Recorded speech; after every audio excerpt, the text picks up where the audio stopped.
Welcome, friend. I'm Jack, host of the channel, and today we're diving into another episode. Pour yourself a drink and get comfortable, because I've got a powerful story coming your way. If something hits deep, drop your thoughts in the comments. Let's get into it. The early morning light filled the hospital room, gently enveloping the three women standing guard over the man in the bed. He lay silently, his once muscular body now withered in pain, eaten from the inside out by cancer. A late-40s petite brunette cradled the man's hand next to her cheek. Her curly shoulder-length hair framed her pretty, tear-stained face. Sitting beside her was a late-20s version of the woman. On the other side of the bed was a third, a tall, attractive blonde in his early 30s, who bore many of the same facial features as the man lying in the bed. Lovingly, she carefully wiped her father's now bald head. Their silent vigil was interrupted by a soft knock on the door. A tall blonde man stuck his head in. "Sis, is he awake?" he whispered to the blonde. "Not right now, Tim," replied Angie. "He's only awake for short amounts of time. The morphine keeps putting him to sleep." "Molly," he said gently, turning to the older brunette, "may we come in?" She looked up at him, smiled weakly, and nodded. He stepped back and opened the door. A very attractive woman, in her early 50s, sheepishly entered the room, her long hair a heavy mixture of blonde and silver streaks that flowed loosely about her shoulders. Even at her age, she still had a body a woman 20 years younger would envy. "Molly," softly greeted Gwen. "Please come in." Angie stood up and looked over at Molly. Molly smiled reassuringly and nodded. The young blonde turned back to the guest. "I guess you can sit here, Mom." "Thank you, Angie." What ensued was a human chess match. Each move by one of the human chess pieces caused a move by another piece. Each advancement toward the king resulted in a defensive counter-move to protect him. Finally, the room settled when Angie sat on the other side of the bed from Molly and her daughter Jessica. Angie had moved to a chair in one corner, while Tim sat in the other corner chair. "Thank you for allowing me to come today," Gwen said softly. "When the kids told me Joe was going to spend whatever time was left at home, I had to ask to see him." "It was the right thing to do," Molly replied wearily. "I talked it over with Joe, and he agreed. He doesn't want any visitors once we get him home later today, so I'm glad you were able to make it here before his release." He softly groaned as his eyes slowly opened. After not having looked into each other's eyes for over a decade, they became locked. "Gwen," he croaked softly. "I'm here, Joe," she whispered. "Where's Molly?" "I'm right here, honey," his wife said gently, patting his hand. He smiled weakly, gazing into his wife's soft brown eyes. Looking around the room, he took note of everyone there. "We are gathered here today," he said, smirking as he heard several chuckles. Closing his eyes, he sighed deeply, cleared his throat, and stared at his ex-wife. "Okay, Gwen," he said weakly. "Say what you need to say. I'm sorry if I doze," he added. "I can't seem to stay awake." "I understand, Joe," Gwen said. "I'll keep it brief, but if you fall asleep, please don't worry.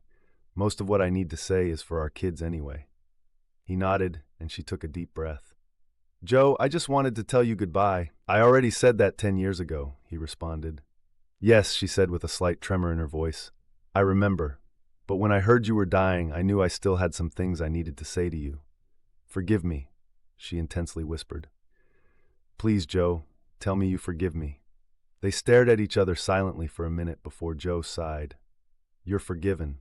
Gwen sat back, obviously surprised by his response. "Just like that?" she questioned. He snorted. "No, not just like that. It took years to say that and mean it." Molly winced in pain and let out a muffled groan. Reaching over, Joe pushed the button on his morphine drip.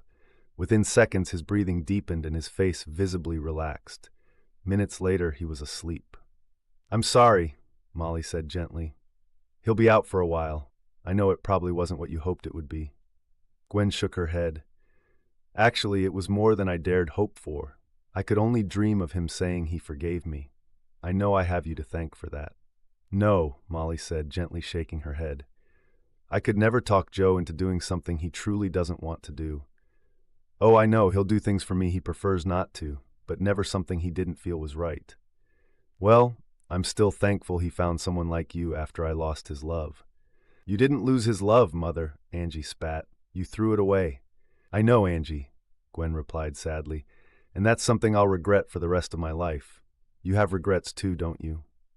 Angie snorted and then sat quietly, her lips pursed tightly, looking as if she'd sucked on a lemon. Sweetheart, we all have regrets. Things we wish we hadn't done, or things we hoped would have turned out differently. Some of those things we had no control over, while others we brought upon ourselves. My greatest regret is that I allowed myself to go insane during those months. Don't try to excuse it, Angie snapped. No, I didn't, Gwen replied. Only that my thinking was severely messed up during that time. There were a lot of things happening back then, things I doubt either you or Tim were aware of. I know neither your father nor I ever told you the details of everything that happened. Joe chose not to do that because he felt I had cheated him, not you, since you were both already out of the house. I never told you about it because it would have made you hate me even more than you already do.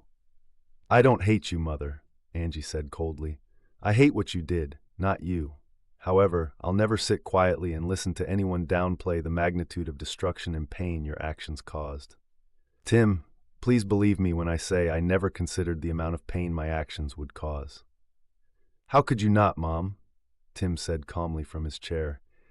You had to know that cheating would hurt him. You and our family were the world to him. Gwen nodded. You're right. I didn't know what I was doing was wrong, but I ignored the possible consequences. When I did let myself think about it, I immediately knew the danger I'd put my marriage in.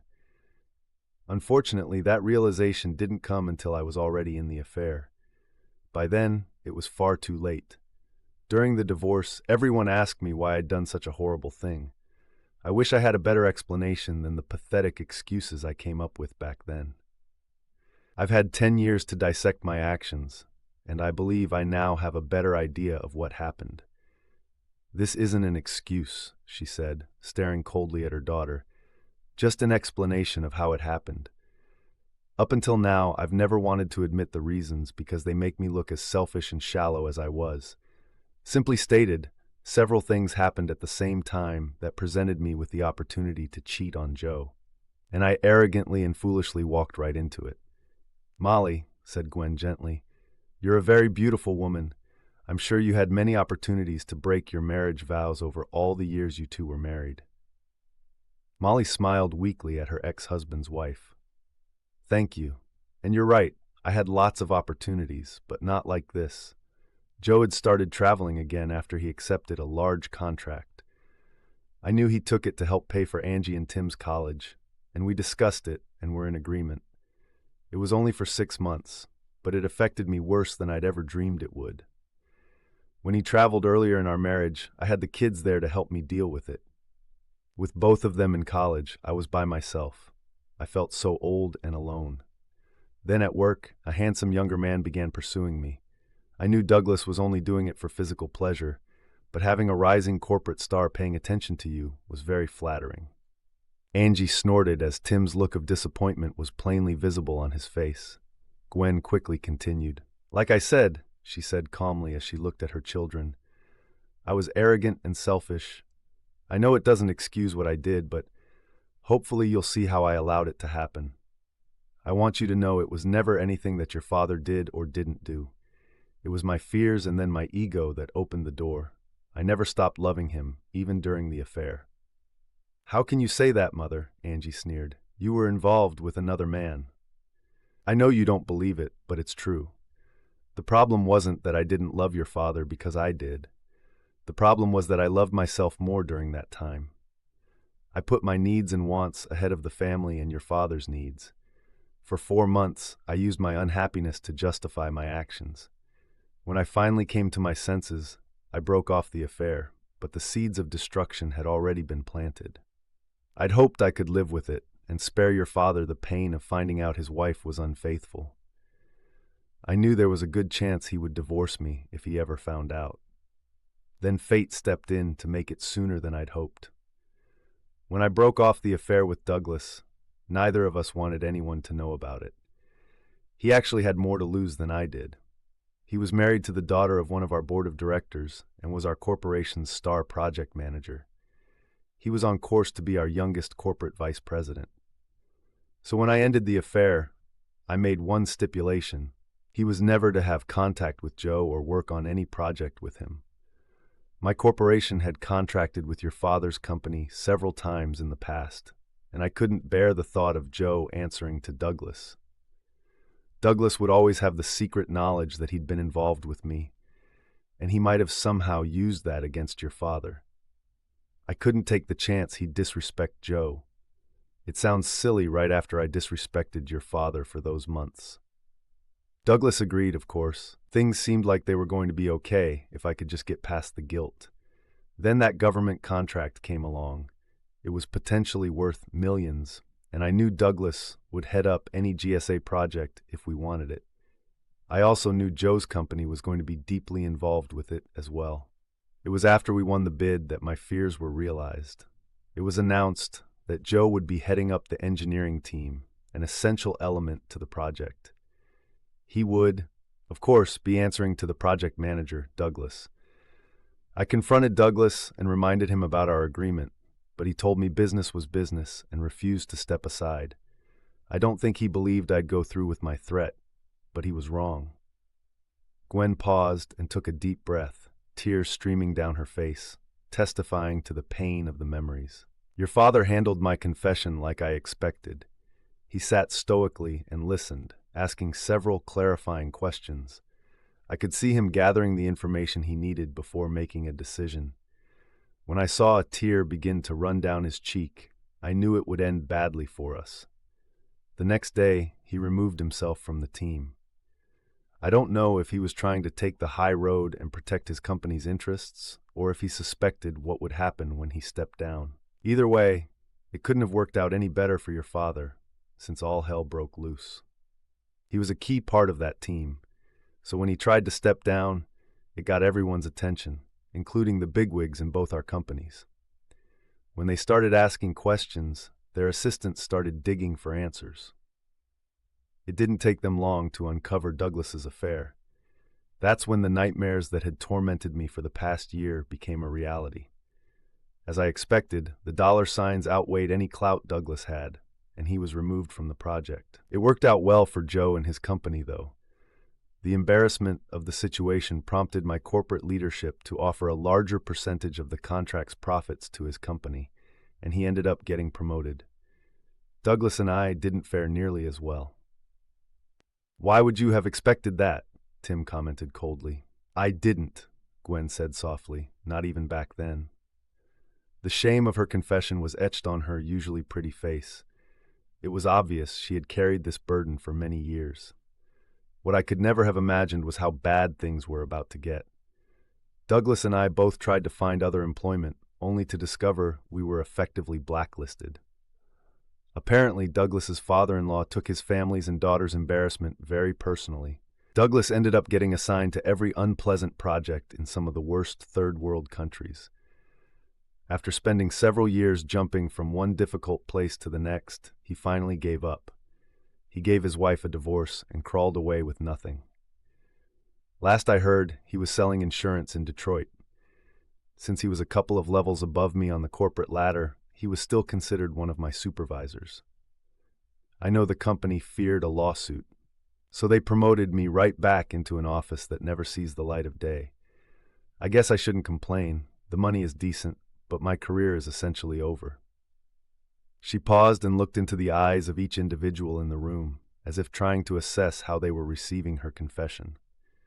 Jessica had a pinched look on her face, clearly annoyed to hear how her stepfather had been unfaithful. Molly looked concerned and guarded. It was easy to tell she already knew most of this. It was Tim and Angie's looks that caused her to falter. The hurt and disappointment in their eyes seemed more than she could bear. Slowly, she gathered herself and continued. If I thought things were bad at work, then what was happening at home was a living hell. My marriage was collapsing, and there was nothing I could do to stop it. Joe sat down and talked to me a few times after he filed for divorce. I apologized until I was blue in the face. I told him that none of it was his fault, that it was me who destroyed our wonderful marriage. He said it couldn't have been too wonderful if it wasn't enough to keep me out of Douglas's bed. That hurt. I understood why he was bitter and why he'd said it, but it still hurt. Joe then asked me why I cheated.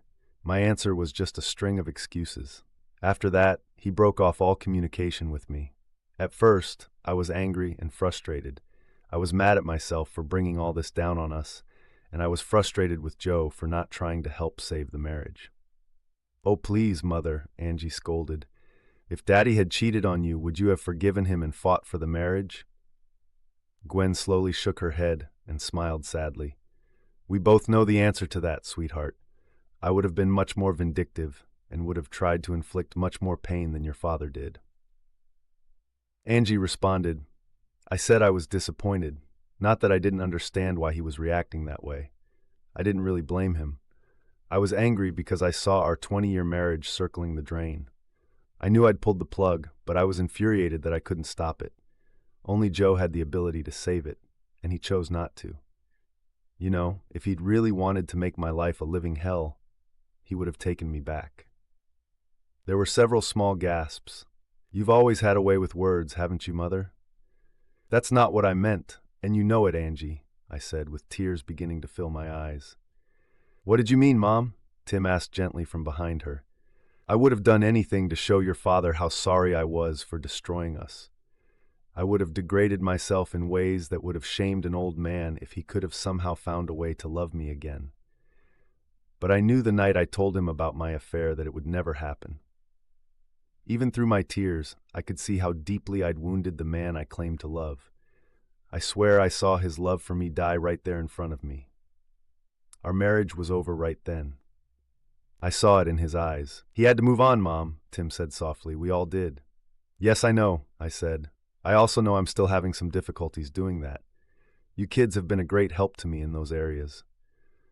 "Oh, I know you were angry with me at first," Angie added softly. "No, furious was more like it. You had every right to be, but you didn't abandon me. I'm not sure I could have survived that. I'm thankful Joe didn't turn you against me." "Dad would have never done that." "No," Gwen said, shaking her head. "No, that wouldn't have been him." She smiled sadly at her son and then turned toward Molly. "Did you know I prayed that somehow, some way I could get my marriage back? I begged and pleaded with God to somehow change Joe's heart and mind and give me another chance. I know I didn't deserve it, but it's what I wanted. I held on to that dream for over a year. Then Angie told me he'd started seriously dating you, Molly. That was when I knew my prayers weren't going to be answered. It wasn't until after you and Joe got married that I seriously tried to get on with my life. I started dating again, and that was when I found out just what kind of marriage I had before I destroyed it. We had something very good, but I'd forgotten how special it was. I was reminded when I started dating again. Boy, was I reminded. I dated quite a bit, but it never failed. I'd start comparing them to Joe, and it wouldn't last too long after that. There's a special kind of intimacy between lovers that only comes with time. Only someone who's been close to you many times before knows when you want to be taken forcefully with raw passion or when just gentle caresses and a soft kiss will send you over the edge. You can't imagine how humbling it is to realize that just because you crave your lover to know those things, it won't happen. It's not because he's not willing, but because he doesn't know you and your body well enough to know what brings you the most satisfaction at that moment. My nightmare was realizing I was the reason those things were gone. Because of my actions, every romantic relationship I now had was forced to start from scratch. Oh, there were a few relationships that seemed promising over the years. 2 of them even ended in proposals, but I turned both of them down. "Why?" Molly asked, concern written on her face. "Why didn't you accept?" Gwen sighed deeply. "Well, that's a bit complicated. One reason was I was still in love with my ex-husband." Mother Angie scolded again. "No!" Gwen snapped back at her. "You don't get to tell me what I'm already very much aware of. You can't say anything I haven't heard or told myself a million times. None of you get to tell me what I feel. I love your father, and I always will. I know it doesn't change anything, but I'll always feel guilty for what I did. I'm learning to try to live with those feelings and move on. In some ways, I have, but in other areas, I'm still stuck." "Angie, stop," Molly said softly, trying to calm the situation. "It's okay, I'm not jealous. I know how much your daddy loves me." Gwen flinched slightly. "I know that as well," Molly continued. "That's why I felt like I could make that statement. I know you will forever have his love. I admit I'm jealous of that, but it was my own doing. Please, I don't want anyone to think my feelings for Joe were the reason I turned down those marriage proposals. It's much deeper than that. Just like everyone in here, I question if I really loved my husband like I said I did. How could I act that way? I wish I had an answer I could live with. So I compared my love for my would-be suitors to my love for Joe, and since my feelings for each of them weren't as strong as my feelings for him, I had a problem. If I couldn't stay faithful to Joe, how could I promise either of them my fidelity? I cared enough about them to turn each one down. At that time, it was the right thing to do, since it wouldn't have been fair to them. I'm sorry, Molly gently spoke. I'm sorry you're going through that. Gwen smiled sadly. It's easy to see why Joe fell in love with you, Molly, she said sadly. You're beautiful, on both the inside and the outside. Thank you, Molly said, her face pinched with concern. But please don't make me out to be some kind of saint. I have my own regrets, especially related to my first marriage. But one in particular is related to Joe. Mom? Jessica asked, alarmed. No, it wasn't something terrible, but it is something I'm ashamed of. Since Gwen had been so brave in talking about her regrets, I'll try to follow suit. It happened a few months after Joe and I had started dating. Our dates had been quite warm and affectionate, but we hadn't been intimate. I knew it had been a while for him. While both of us were dealing with the romantic tension between us, which was complicating everything, then I overheard a phone call. It was obvious Maggie was starting to get uncomfortable. Taking a deep breath, she continued, I heard Joe talking to someone. At first, I thought it was you, Angie, but now I realize I don't know who it was. Whoever it was, Joe was talking about possibly reconciling with Gwen. I knew I loved Joe, but I was still so scared after the disaster of my first marriage. Even though my first husband had left us 9 years earlier, I had never let a man as close as I had Joe. I knew he was a good man and he would be a good father and a great husband. So I decided that he was mine. That week, I shamelessly threw myself at him in an attempt to claim him and keep him solely focused on me. In short, I showed him how I felt. Mom, Jessica said, smiling. I seriously doubt it took much to get Dad's attention. Every time I saw you two, you were always touching each other. Seriously, Molly agreed. Daddy could never seem to keep his hands off of you. Your father has always been very affectionate, Jessica snorted, while Angie and Tim smiled. Affectionate is another word for eager, Jessica grinned. Jess, Molly scolded, and the 3 adult kids laughed. Gwen shifted uncomfortably in her seat. Mother, Jessica said, still smiling, I can't see why you regret showing the man you love how much you desired him. Sweetheart, I don't regret that, Molly replied. What I regret is that it took the fear of losing him to bring me to that point. I also wonder what would have happened if I hadn't done that. Would Joe have waited on me? Would he have gone back to Gwen? Whatever would have happened, I would have hoped he was happy. I know I've been more than satisfied with the life we shared. Molly, Tim said gently, Dad always says you and Jess saved him. Molly nodded and softly laughed. I know he does, she said warmly, but the truth is he saved us as well. After my ex took off, I had some real trust issues. I dated on and off again for almost 10 years, but those issues were always in the way. I had trouble believing any man would want me for something other than just intimate connections. Then Joe shattered those misconceptions. Gwen chuckled as she looked at her grinning stepdaughter.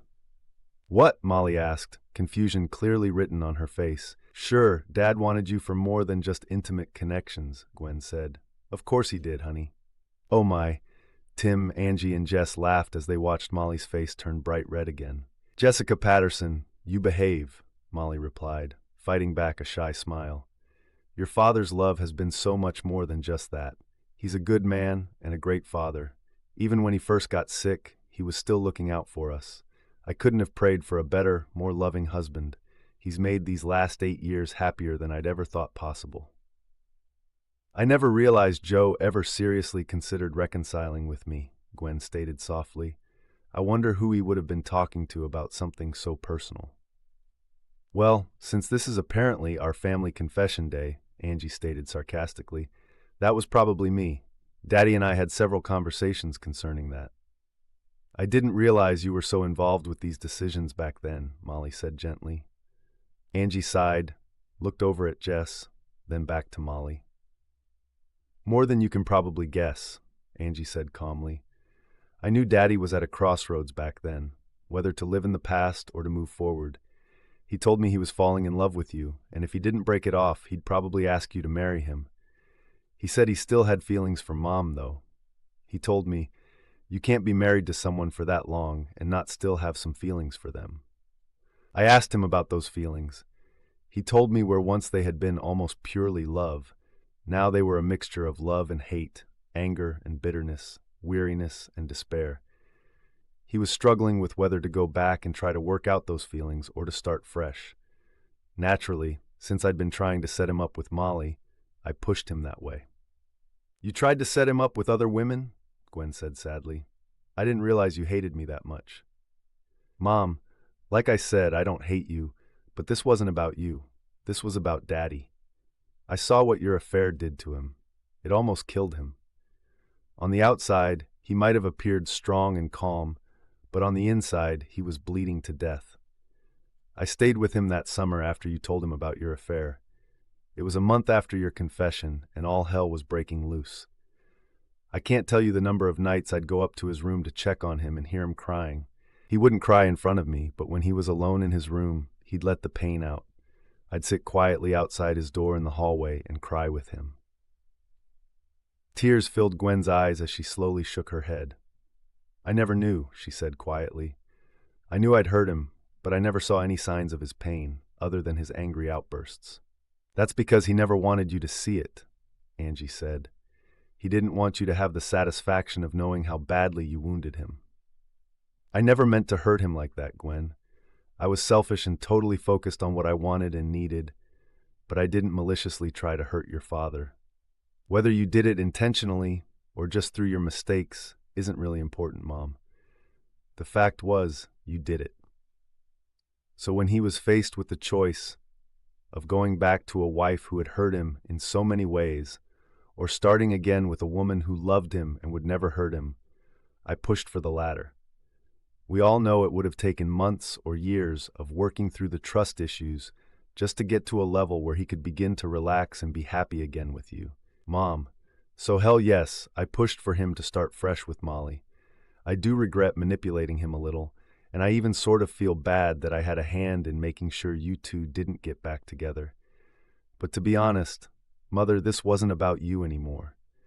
This was about my father's happiness, and I believed, and still believe, that he was happier with Molly than going back and trying to wade through all the rebuilding of his marriage with you. Angie, Molly interjected gently, I'm torn slightly between scolding you and hugging you and thanking you. Well, Jessica interjected, she didn't do it quite alone. I've got my own confession to add to all this. Jess, Molly asked in surprise, Mom, you know I met Angie in college. She was an upperclassman who was tutoring me my first year. We became friends, and it didn't hurt that she had a cute younger brother, a couple of years older than me. She looked at Tim and sadly smiled before turning back to her mother. I was still living at home, and Angie came over several times. I could tell she was watching you very closely. When I confronted her about it, she shared her thoughts that you and her father would be perfect together. I was going to move on to the campus the next year and was worried about you being left alone. I guess that was when we conspired to find a way to get you two together, to see if there was any chemistry. I'd gone out with Tim a couple of times before Angie invited me to stay the weekend at their house. When I first met Joe, I fell in love with him immediately. Angie snorted a laugh.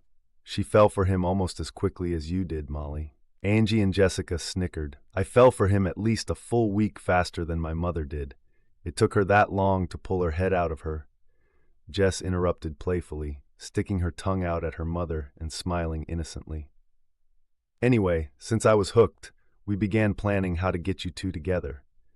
Angie came up with the idea of inviting both of you to meet for a weekend visit. I'm sorry to say, the story we used to cover our plan was that I was really into Tim and wanted my mom to meet him. Jessica turned to Tim. I'm sorry, Tim. I guess I never really apologized to you for giving you the impression I was more serious about us than I really was. You were a great guy when we were dating, and I was obviously very attracted to you, but you weren't in love with me." "I know," Tim interjected.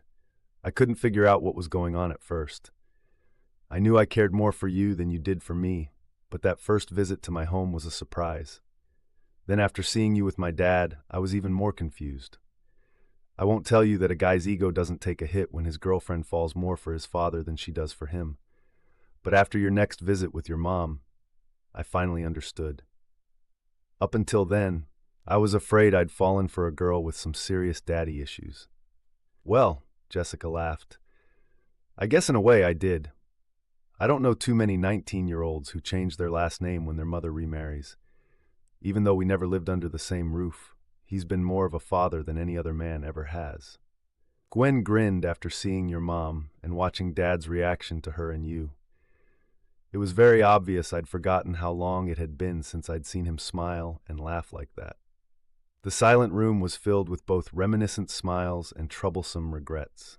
"Well," Tim said quietly, "since everyone else has confessed to some deep, dark secrets, I guess it's my turn." With all eyes turned to him, Tim cleared his throat. "I just wanted to let you all know that you'll probably read something in the papers next week that might upset you.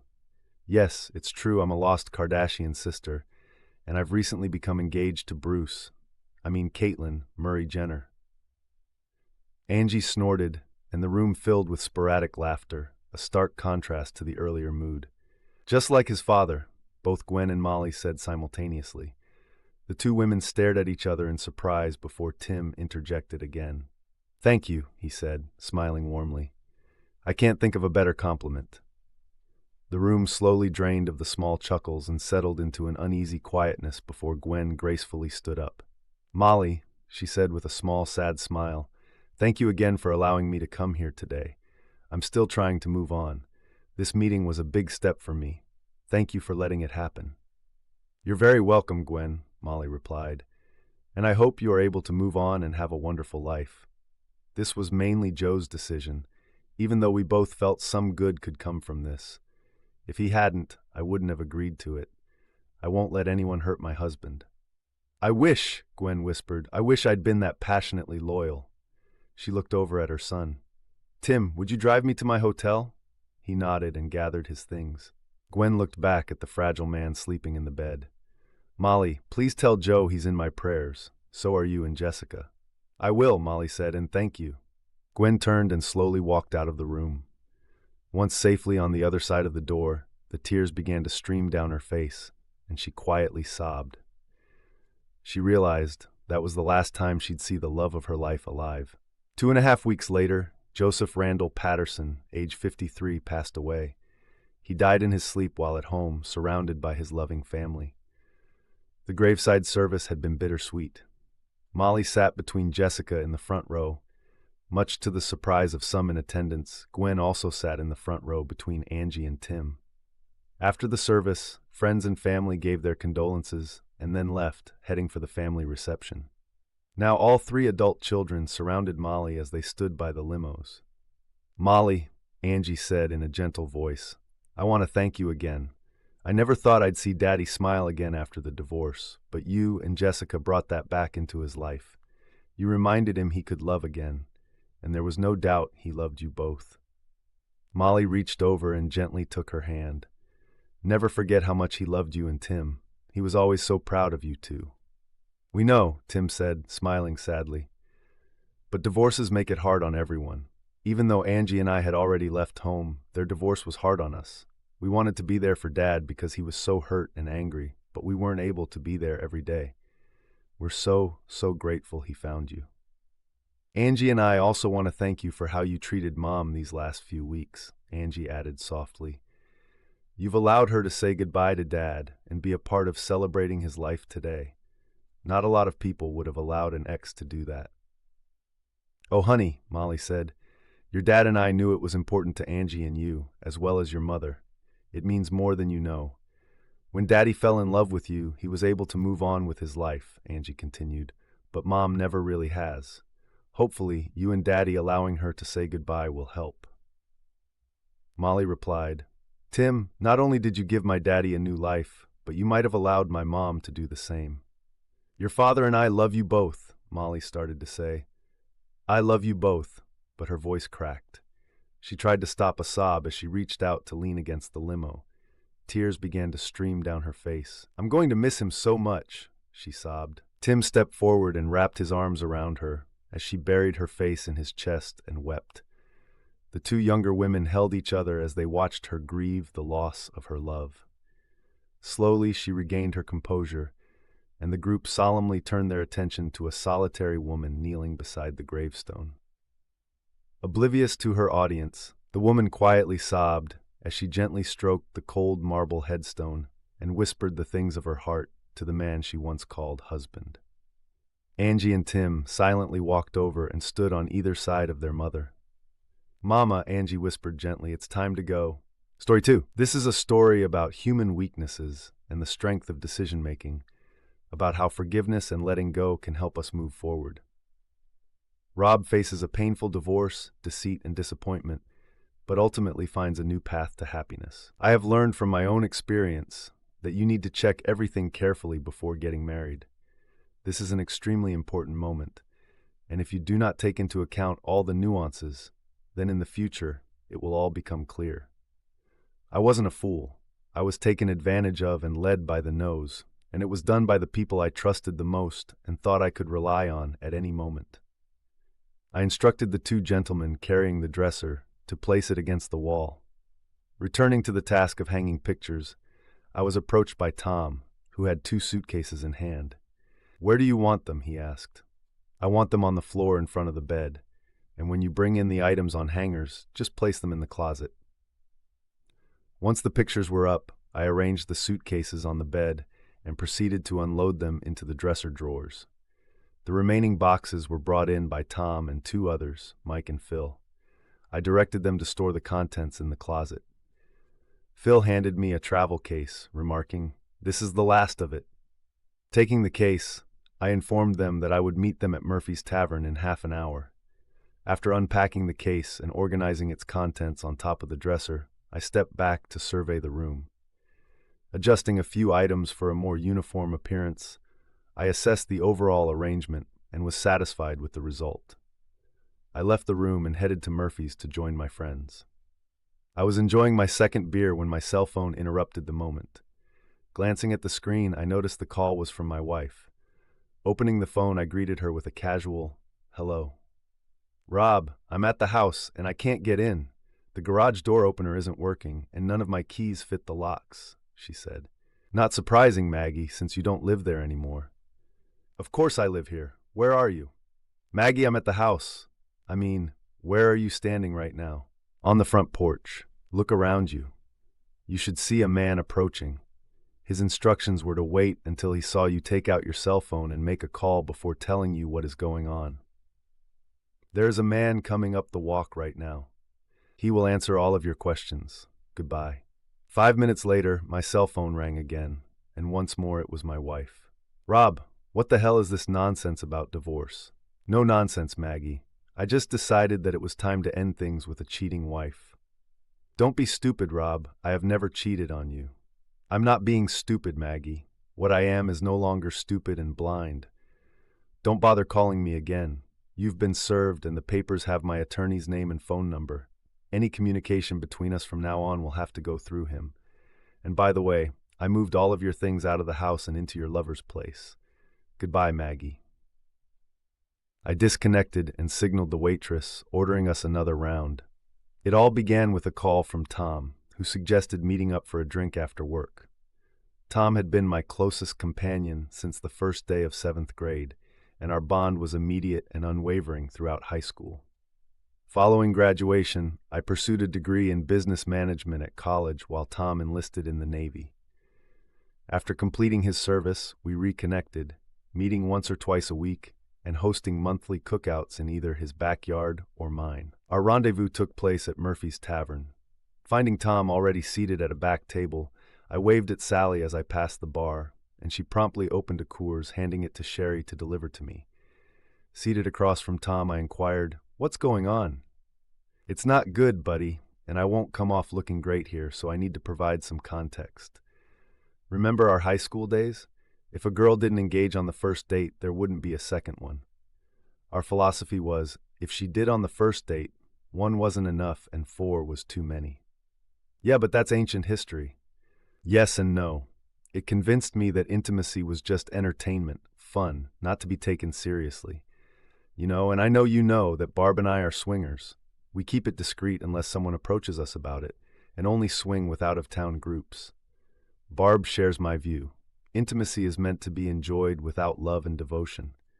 I love Barb to death, and everyone knows it. It doesn't bother me to see her enjoying herself with someone else, because I know she'll be going home with me, committed to spoiling me rotten. What does that have to do with me? I'm working on it. After leaving the Navy, our approach to relationships changed. I had already met Barb and believed she was the one for me while you were dating Maggie. Additionally, we had matured a bit with age. I married Barb, and you married Maggie, and the following 6 years passed happily until 2 weeks ago. What happened 2 weeks ago? 2 weeks ago, you sat at this very table. After a few beers, you shared that you felt something was wrong in your marriage. You even mentioned, and I quote, "If I didn't know better, I would say Maggie is cheating on me." Remember that? Yeah, I do. Well, Rob, that's what brings me here today. Maggie is cheating on you. You gotta be kidding. I'm not. Maggie has been cheating on you. Are you serious? As serious as death. How long have you known? Answering that question straightforwardly is tough. Come on, Tom, you brought it up, so spill it. Okay, I've known for 2 weeks. She has been cheating on you since before you got married. Have you been drinking all day? Of course not. Why would you even ask that? What you said makes absolutely no sense. You've only known for 2 weeks, but you claimed she was cheating before we got married. We got married over 6 years ago, Tom. I was aware of her activities since before your marriage, but it wasn't until our conversation 2 weeks ago that I realized it constituted cheating. This is the part where my image takes a hit. Given our past similarities, I assumed you shared my perspective on intimacy, that it was enjoyable, entertaining, and not necessarily tied to love or devotion. I understood that you and Barb weren't like me, but I recognize that everyone has their own preferences. Some men enjoy watching their wives with other men, while others like the idea of their wives going out and then sharing the details afterward. Some find excitement in having a more adventurous spouse, and there are those who, to maintain harmony in the family, allow their wives some freedom. Then there are men who don't mind what their wives do, as long as they return home. I assumed you fell into one of these categories. Why would you assume that? Why wouldn't I? Maggie has been engaging in this behavior for over 6 years, at least twice a week. How could you not be aware? I mean, come on, Rob. Concealing infidelity for 6 or maybe 8 months is one thing, but for 6 years? I assumed you must have known, just as you knew about Barb and me, without ever mentioning it. I never brought up what I thought was happening between you and Maggie.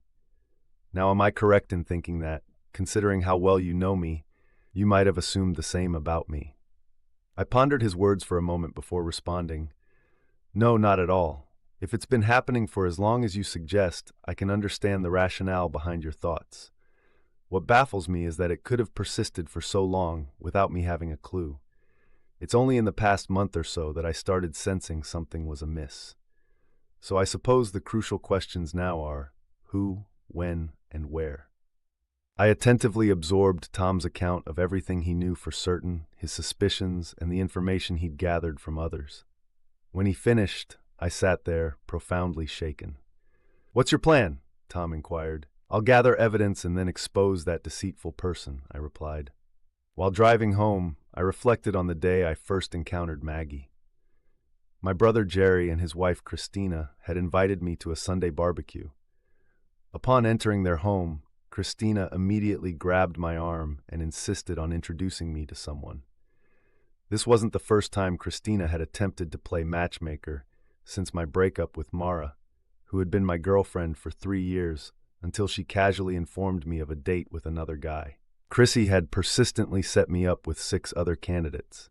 Mara's revelation had come at an unfortunate moment, as I had intended to propose to her that very night.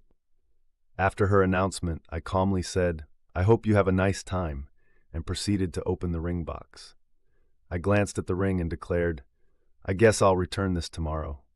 I got up, walked away from her tearful protests, and ignored her constant calls for the next 2 weeks, until she eventually gave up. Now there was Christina attempting to arrange another encounter with a perfect match. Despite my repeated requests for her to stop, she persisted, oblivious to the fact that I wasn't ready for a new relationship. I gently pulled my arm away from Christina's grip and asserted, No, Christina, not this time, before making my way to find some beer. The gathering included about 24 people, and I was familiar with at least half of them. As I circulated and engaged in conversations, I discreetly observed the women present, trying to deduce which one Christina had in mind for me.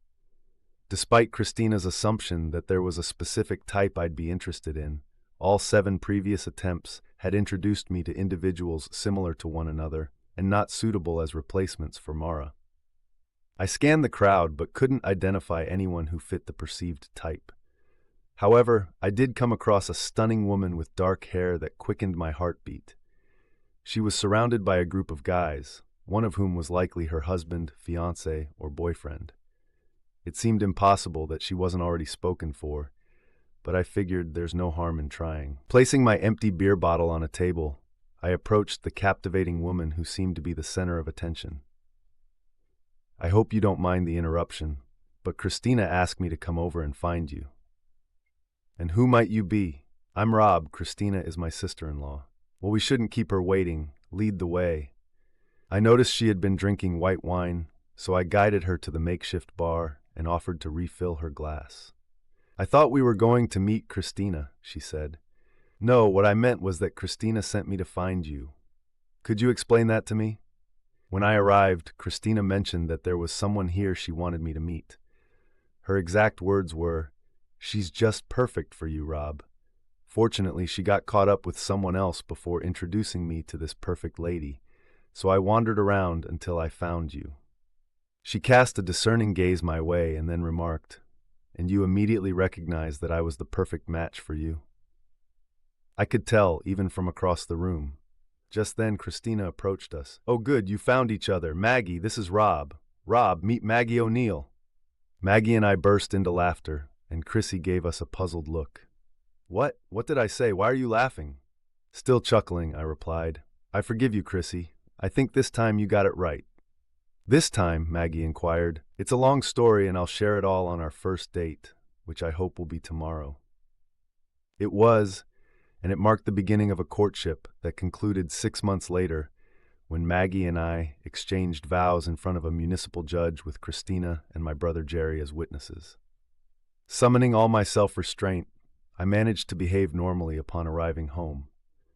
Maggie welcomed me with a kiss, casually mentioning that dinner would be ready in 20 minutes. Retrieving a beer from the fridge, I headed to the family room, turned on the TV, and tuned into Fox News.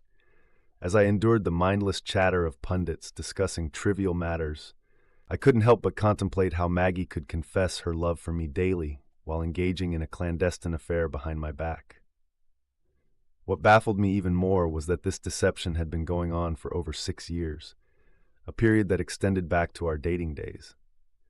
Tom had disclosed the details, Tuesdays, Thursdays, some Saturdays, and especially during my business trips. Tuesdays were supposedly dedicated to card night with her college girlfriends, the sorority sisters she remained close with. Thursdays involved her participation in a book club at the library, so after our dinner she would kiss me goodbye, urging me not to wait up, only to head out and engage in more than just bridge. Now aware that 30 minutes after kissing me, she would be in a compromising position with her various companions. Yes, companions, not just one. After receiving my customary kiss, I immediately turned to the internet. It took me less than 5 minutes to find what I needed. A credit card number and a few key clicks would ensure delivery to my office within 3 working days. Consulting my watch, I realized I still had time to make it to Radio Shack before closing. By the time Maggie returned from her supposed bridge night, our house phone was tapped and I was in bed fighting sleep. Even though we had previously been intimate after her card nights, I now understood that on those occasions I was not her first encounter of the evening. While I continued to engage in intimacy with Maggie on some nights to avoid suspicion, I vowed never to let myself be someone's second or third choice again. In the mornings, I typically left for work before Maggie and almost always arrived home after she did, which left me with little opportunity to check the phone tap until Thursday evening, when Maggie left the house for her supposed book club meeting. On Wednesday morning, Maggie had a conversation with her mother for about 5 minutes. "Hi, everything okay?" "I'm fine. You didn't seem like yourself last night." "I guess I'm just a bit worried about Rob. He's acting a bit strange." "Do you think he knows or suspects something?" "I don't know. No, it's just a feeling I have. I don't have any solid evidence, just a hunch." "Do you want to cancel tomorrow night?" "No, because if he's suspicious, I'm afraid it would make him curious why, after years of going, I suddenly stopped. I think we have to keep business as usual. Both of you need to stay vigilant and ensure that nothing gives us away." "I'll let him know. We don't want the secret getting out." There was only one call on Thursday. "Hi yourself. Are we still on for tonight?" "Wouldn't miss it. Love you." "Love you too, baby. See you in an hour." Once again, I pretended to be asleep when Maggie came home, and it took all I had not to flinch when she cuddled up next to me on the bed. On Friday, my package was delivered, and upon opening it, I familiarized myself with the instructions. It turned out to be a wireless mini camera cleverly disguised as a book, with motion activation and the ability to transmit signals to a receiver located up to 300 feet away. Tom informed me that my wife and her companions occasionally used our house when I was away on business, possibly so that Maggie could be home if I called. My plan was to strategically place the disguised camera during my next trip out of town. While putting the device into the trunk of my car, my thoughts lingered on the phone call from Tuesday. I realized I needed to address Maggie's concerns and ensure she moved past the uneasy feeling she had. There was only one way to do it. When I got home, Maggie was in the kitchen making dinner. Sneaking up behind her, I hugged her gently. "Turn off the stove. I'll start with dessert tonight." "Is this dessert going to be filled with cream?" she teased. "I wouldn't be surprised at all," I replied. She turned the stove knobs to the off position, and I lifted her, carrying her to the bedroom. I made sure to repeat the gesture on Saturday morning and Sunday night, hoping it would alleviate any lingering uneasiness. On Monday, I informed Maggie that I'd be heading to San Diego for 4 days the following week. Tuesday, I took the plunge and stayed up to be with her, engaging in a physical encounter, not lovemaking, just physical intimacy, before we fell asleep.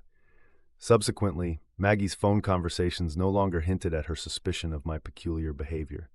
Come Friday, I eavesdropped on a recorded conversation, discovering Maggie's plans to visit her companions before her regular hairdresser appointment. The content of the conversation confirmed my expectations. "Will we be arriving at your place next week while he's away?" "Absolutely. You know I have to be around when Rob makes his nightly check-in call. I'm looking forward to next week. No need to rush, no frantic race to get you home. I cherish the moments when we can spend the entire night together." "I feel the same way, baby. I have to go," she continued. "I need to prepare dinner for my husband." We engaged in physical intimacy on Friday night, Sunday afternoon, and again on Monday morning before I left for my trip. As I bid Maggie farewell, I was mindful that if the book camera functioned as promised and captured what I anticipated, Maggie and I would no longer be sharing a home. A week later, the camera fulfilled its purpose, but it failed to capture both of Maggie's companions. Initially, this puzzled me, as I had anticipated having footage of both individuals. However, I dismissed the concern since I had gathered more than enough material for my intended use. Over the weekend, I made an effort to behave normally around Maggie. On Saturday, I met with Tom for a beer, and we finalized our plans for Monday. At 10 that day, well after Maggie had left for work, Tom, Phil, Mike, and I convened at my house to relocate all of Maggie's belongings. By 11, the locksmith had arrived, changing all the locks and reprogramming the garage door opener. In the preceding week, I had consulted with an attorney to initiate the divorce paperwork, but we delayed serving the papers until I had obtained the visual proof I sought. Monday morning, I contacted the attorney and instructed him to proceed with serving the papers. Phil and Mike had left, leaving only Tom and me at Murphy's. "Ready or not, it's showtime," Tom spoke up suddenly. Just then, my brother Jerry approached us with intense anger. "You scoundrel! What's the idea of suing Christina and me for alienation of affections? Are you out of your mind?" "No, but you must have thought you could get away with it forever." "You're out of your mind. Get out of here, Jerry, while you still can under your own power." "Don't threaten me, you little—" Jerry was 6'3", and I was only 5'11", so I was little compared to him. I stood up and hit him, landing a punch right on the chin. He went pale in the eye and started to stagger. I hit him twice more, and he fell to the floor. I had already warned Gus behind the bar about the potential altercation, and he just kept drying glasses. Looking down at Jerry, I kicked him in the groin. As I was about to kick him again, Tom pulled me back. "Enough, bud. I think he understands how you feel. I don't know if he has the courage to charge you with assault, but let's not make it any worse than it is." Jerry struggled to get up, and I added, "Mom and Dad are going to be so proud of you. You wouldn't have the courage. I have plans to dine with them on Wednesday night, and they're likely to inquire about Maggie's absence. Care to speculate what my response will be? Oh, and by the way, I utilized the key you trusted me with during your vacation to access your home. I relocated all of Maggie's belongings to your spare bedroom, so now she can stay there full time instead of just on Tuesdays and Thursdays." I turned to Tom and suggested, "Let's leave this place." I waved at Gus, and he reciprocated before we departed. When I arrived home, Maggie's car was already in the driveway, and she sat inside, waiting for me. After pressing the garage door opener button, I maneuvered Maggie to enter the garage and close the door behind me. Despite her attempt to enter before it shut, Maggie didn't make it in time. Hoping she would eventually leave, but knowing she wouldn't, I proceeded into the house. The doorbell began to ring incessantly, and anticipating that it would persist until I answered, I decided to face it head on. Having foreseen the situation, I had already secured the front and back screen doors and the patio after the locksmith's visit. Maggie attempted to pull the screen door open, but it remained firmly shut. "Let me in, Rob," Maggie pleaded. "There's nothing for you here. All your belongings have been relocated to Jerry and Christina's place. You now reside in their spare bedroom, saving the travel time you used to spend on Tuesdays and Thursdays," I informed her. "We need to talk, Rob," she insisted. "No, we don't. The time for that conversation should have been the day I proposed. What should have happened then is you saying, 'Oh God, Rob, I don't know. I have long-term companions I don't want to give up. If you can see your way clear to share me with them, of course, I'll marry you.' I would have declined, and we could have avoided what we're going through now," I replied. "I need to explain, Rob," she persisted. "Probably," I interrupted. "But while you feel the need to explain, I don't feel the need to listen. All communication will be through my attorney from now on." With that, I closed the door in her face. Maggie pounded on the door for another 15 or 20 minutes, but I simply turned up the TV volume and ignored her. The following day took a turn for the worse after a discouraging start. As I prepared my morning coffee, the phone interrupted my routine. It was Jerry. "Rob, we need to have a conversation. You've misunderstood everything. It's not what you think, and I need a chance to explain," Jerry pleaded. Those were the exact words Maggie used last night, and I'll tell you what I told her. "You might want to clarify, but I have no interest in hearing it. Stay out of my life, Jerry. No calls, no visits, no emails or letters. As far as I'm concerned, you're dead to me, and I don't want to see you or hear your voice again," I retorted before hanging up. Still fuming from the call, the phone rang once more, and this time it was my mother. "Don't forget you're coming over for dinner tomorrow night. Aunt Grace is in town, and I'm hosting a family dinner," my mother reminded me. "Will Jerry and Christina be there?" I inquired. "Of course, then I'll have to decline." "Why in the world would you say that?" "Jerry and Christina are no longer part of my life. If you want to know why, ask them about their 6-year affair with Maggie." "Oh my God, Rob, you can't be serious," my mother gasped. "Unfortunately, I am. 6 years, but you've only been married for 6 years." "It seems it started even before Maggie and I got married," I clarified. "Baby, I'm so sorry. Give my love to Aunt Grace and come up with an excuse for why I can't make it. We'll talk later," my mother said before hanging up. It pained me to put my mom in a position where she had to navigate family events without me and Jerry in the same space, but I knew I had to explain sooner or later. I opted for sooner, as the sooner she knew, the sooner she could confront Jerry. After ending my conversation with my mother, I began inspecting the house and compiling a list of tasks to enhance its market appeal. I harbored no illusions about keeping the house. Living in a state where no-fault divorce was the norm meant selling the house and dividing the proceeds.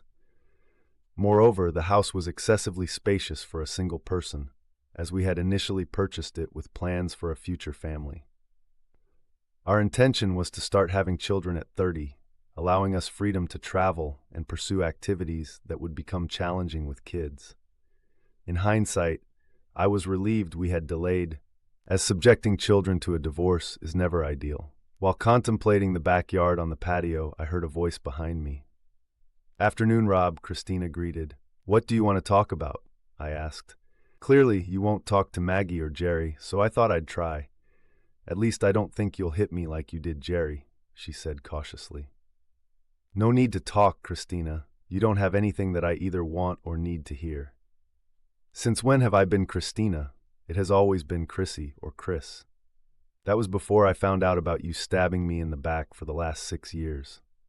Don't try to charm me, Christina. I wired the house before my last out-of-town trip. I have it all on DVD, Christina, so save your lies. Now, please leave. I won't hit you like I hit Jerry, but if you don't leave on your own, I'll pick you up and carry you off my property," I warned. "You do that, and I'll file assault charges against you. You can call the police and have them evict me from your property, but if you touch me without my permission, I'll burn you," she threatened.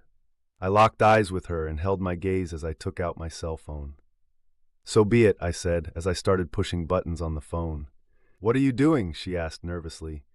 "Taking your advice and calling the cops," I replied. "Damn it, Rob, why won't you be reasonable and hear me out?" she pleaded. "Because I don't want to." All right, I'll go," she relented. She turned and walked around the side of the house and out the gate. I disconnected the call and went back to scoping out the yard. For the following 2 days, I avoided answering Maggie's calls, whether they came through my work phone, home phone, or cell. Evenings were dedicated to working on home improvement projects listed for preparing the house for sale. While fixing a leaking shower door in the downstairs bathroom, a loud noise from the kitchen caught my attention. Upon investigating, I discovered Maggie entering through a broken window. "What are you doing here?" "Getting into my house. Since my key is no longer valid, that's the way I chose to do it," she said. "You're not supposed to be here. This is my home as much as it is yours. Simply claiming I don't live here anymore doesn't change that. You should have hired a better lawyer, Rob. Your divorce papers don't specify who gets the primary residence pending the court's decision. I've corrected that in my petition. Once you're served, you'll have to move out." "Your petition? I'm countersuing." "On what grounds?" I demanded. "A no-fault case, Rob. So I don't need grounds. However, my lawyer suggested stating a reason, so I'm citing extreme mental cruelty. If there are no complications, the paperwork is rubber-stamped and it's done." "But it's not true. So it becomes public record. If someone does a record search, I won't come out looking good," Maggie pointed out. "So fine.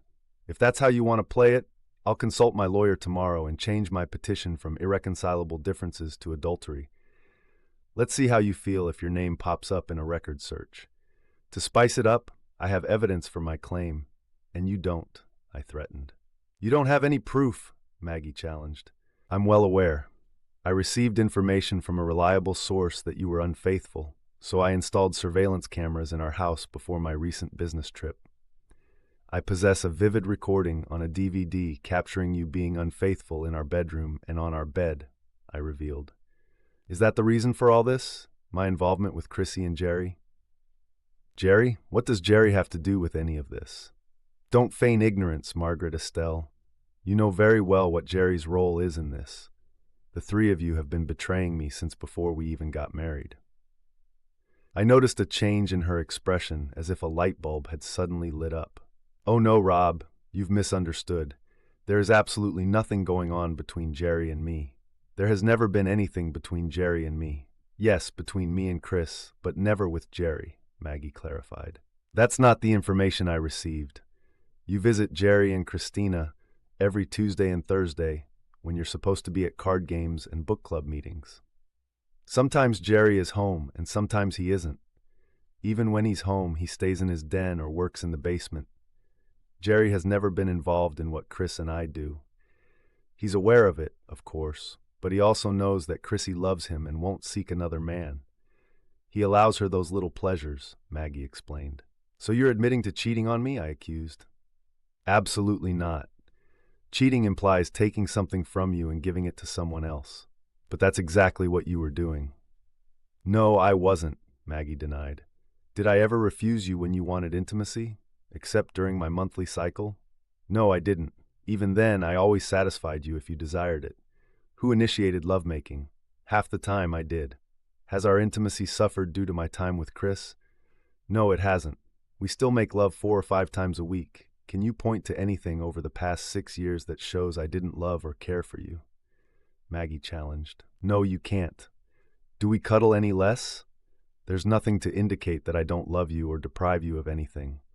My involvement with Chris hasn't cost you a thing. Your involvement with Christina? I interjected. I'm bisexual, Rob, and I have been since summer camp when I connected with 2 girls who were also.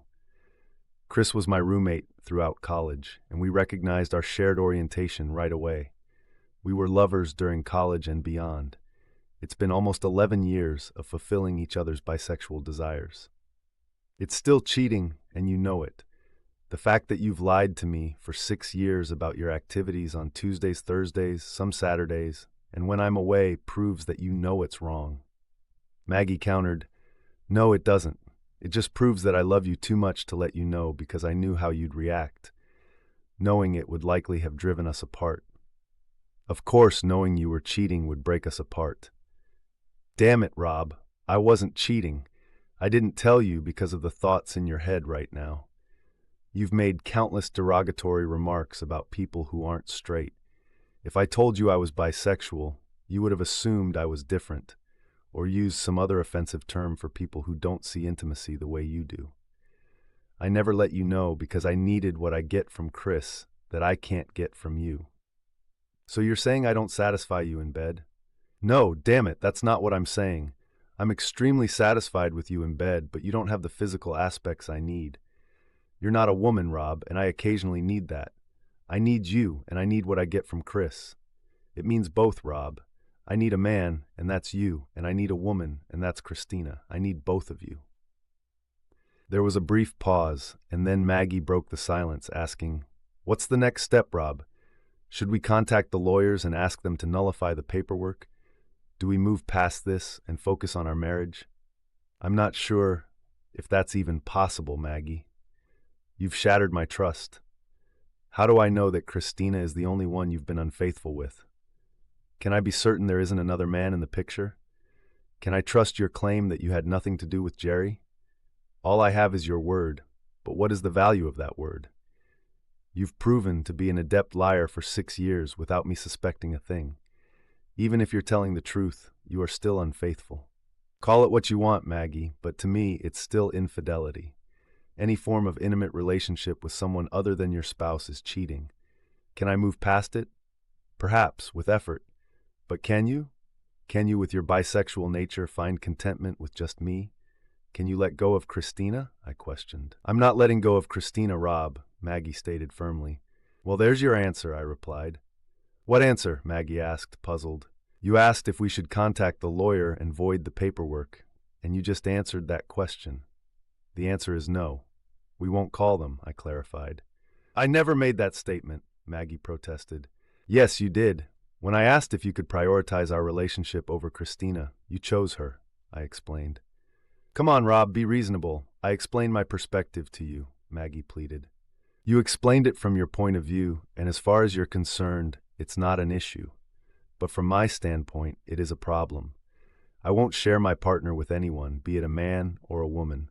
If my partner engages in intimate relations with someone else, it's considered cheating, and I won't accept it, I asserted. Are you serious? Are you willing to end what we've had over this? Maggie asked incredulously. Okay, Rob, I'll let go of Chris. Are you satisfied now? No, Maggie, it's too late for that, I replied. Why? I'm giving you what you want, Maggie said, confused. Yes, but you're doing it reluctantly. You don't really want to. And as far as you're concerned, I'm forcing you. You'll resent it, and over time, that resentment will build and further affect our relationship. You still don't acknowledge that you've done anything wrong, and if the opportunity arises where you think you can do it without consequence, you will. Our only chance was when I asked if you could be content with just me, and you replied definitively, I'm not giving up Christina, Rob. That sealed the fate of our relationship, I explained. No, Maggie, the only way our marriage could have continued was if I never found out. Unfortunately, I did. Enjoy Christina, and find a man who can accept it. Just make sure you're honest with him before you marry him, I concluded. Maggie never pursued a countersuit, and the divorce was finalized. It was painful because I genuinely loved Maggie, and that feeling may endure, but I couldn't bring myself to accept infidelity, even if she didn't believe she was cheating. I suppose adhering to old-fashioned values comes with a price. Maggie remarried, but I have no knowledge of whether she disclosed her inclinations to her new spouse before they exchanged vows. What I do know is that she lived in Jerry and Christina's spare bedroom until she moved out again. The rift between my brother and me never healed. Maggie's statement that he never laid a hand on her meant nothing to me because he was aware of her actions, kept it from me, and covered for her, which in my view was just as egregious.